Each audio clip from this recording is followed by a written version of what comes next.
Bonjour à tous. Nous approchons du jeûne du 10 Tevet, Asara B'Tevet. Ce jour nous rappelle le moment où Nebuchadnezzar, Nabuchodonosor, le roi de Babylone, a fait le siège de la ville de Yerushalayim à l'époque du premier temple.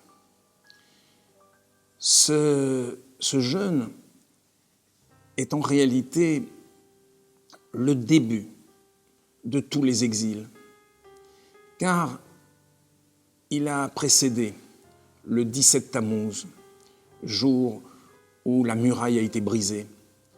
Il a précédé le 9 Av, jour où le temple a été livré aux flammes. Il a précédé également le 3 Tishri, où Gedalia ben Achikam a été assassiné.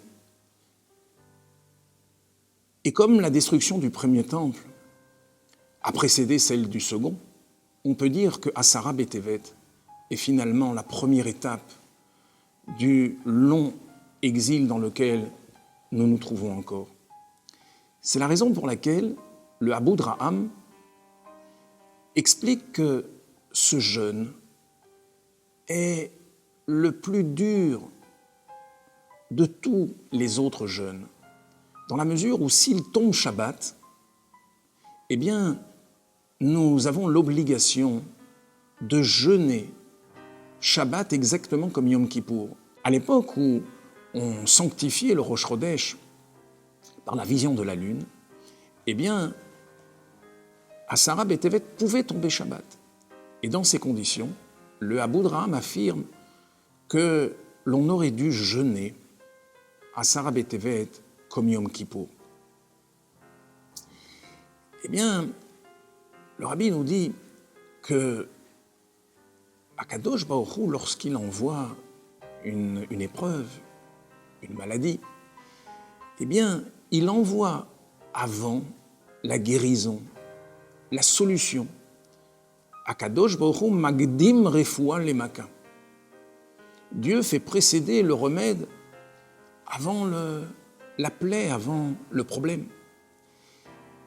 Ainsi donc, lorsque Nabuchodonosor fait le siège de Yerushalayim, Akadosh Baruch Hu donne l'opportunité au peuple juif d'éviter cette destruction, ce galout, cet exil. Le texte de nos sages dit « Nebuchadnezzar Melech Bavel samach al Yerushalayim ». Le roi Nabuchodonosor s'est appuyé sur Jérusalem. Samach veut dire « il a soutenu Jérusalem ». Ce n'est pas marqué l'achad, il a fait le siège, samach. Qu'est-ce que ça signifie? Eh bien, chacun d'entre nous sait que la raison de nos exils est due, malheureusement, à notre désunion, à sinatrinam, c'est-à-dire la haine gratuite.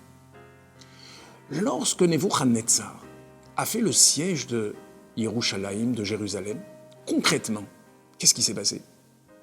Eh bien, soudain, les Juifs se sont retrouvés tous ensemble, sans que personne ne puisse rentrer ni sortir.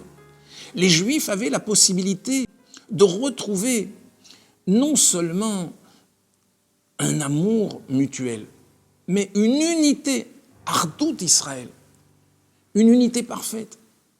Le roi Nabuchodonosor, en réalité, était un messager du ciel pour montrer aux Juifs quelle était la solution de leurs problèmes.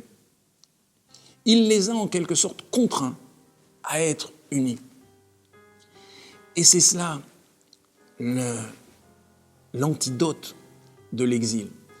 Chacun d'entre nous doit savoir que le test qui prouve que nous sommes véritablement attachés à Dieu, c'est notre pouvoir d'aimer notre prochain, d'être unis avec un autre juif.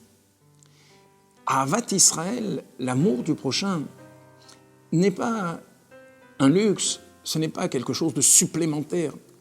C'est le noyau dur, c'est le cœur de notre service de Dieu. Si nous avions su percevoir le message de ce siège que Nabuchodonosor était venu donner à notre peuple, bien entendu que nous aurions échappé à cette destruction, à ce jeûne. Alors sachons tous ensemble faire preuve d'un amour infini, d'un amour gratuit pour chaque juif. Sachons être unis malgré nos différences. Et à ce moment-là, nous mériterons que ce 10 Tevet devienne un jour de joie comparable à un autre 10, le 10 Tishri, le jour de Yom Kippour, au sujet duquel nos sages nous disent qu'il n'y a jamais eu de jour de joie en Israël comparable au jour de Yom Kippour. Au revoir à tous.